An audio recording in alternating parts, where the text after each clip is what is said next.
Well, I knew as soon as I read the new paper, I knew that we had to have this chat because there is just so much meat in there. And you and I chat regularly, so I know you've been exploring this rabbit hole for many months, and you've been building option surface models and all kinds of quantitative analyses to help sort of dig into many of the dark corners in your thesis. And I also know it's a bit of a departure from your usual focus.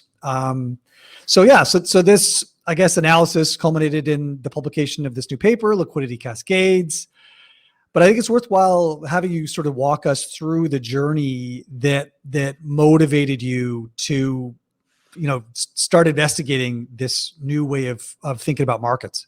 Absolutely. And thank you again for the opportunity to come on and chat. I'm hoping you'll give me a lot of good pushback here. And I do want to set the table a little bit with this paper. I have made it explicit, I hope, that there are a lot of circumstantial narratives that I put forth in this paper. And my personal conviction in any of these particular narratives varies from very strong conviction to almost no conviction. So there's a couple of ideas in there that I put in there that I think are fun, but I don't necessarily believe them personally, but they're out there as ideas that are being talked about. And I think they're just worthy to sort of introduce, given the whole sphere. I think what, at least for me, the big takeaway of this whole paper is you don't have to believe in any of these ideas individually as the core idea that's moving markets currently, but they all sort of work together and point to the same risk factor. And we'll sort of evolve into that as we chat. But to get back to your original question, what was sort of the instigator for this research versus prior research of ours, which has been perhaps far less circumstantial and narrative in nature and far more quantitative?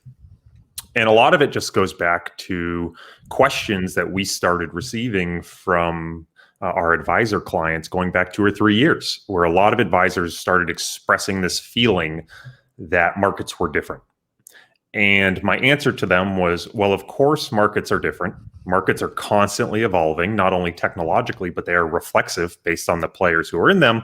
But that doesn't necessarily mean the core ideas by which you have to invest are necessarily different.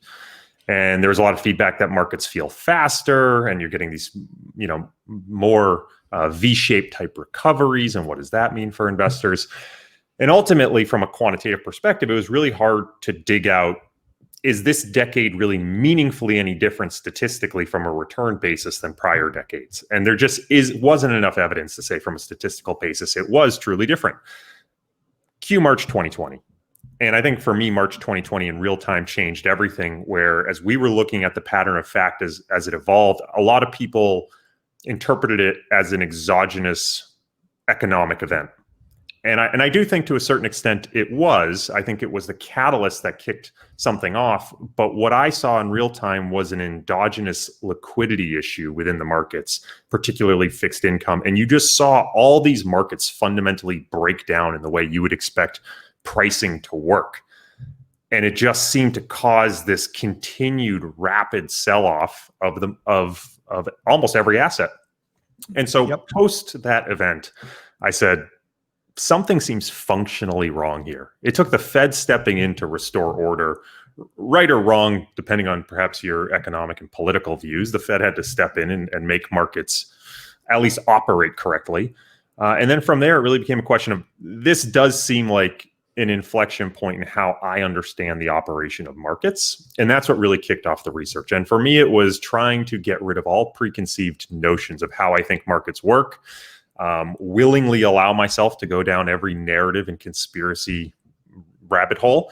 I think I went through at least 10 rolls of tinfoil, making tinfoil hats for myself. But ultimately what emerged was this paper.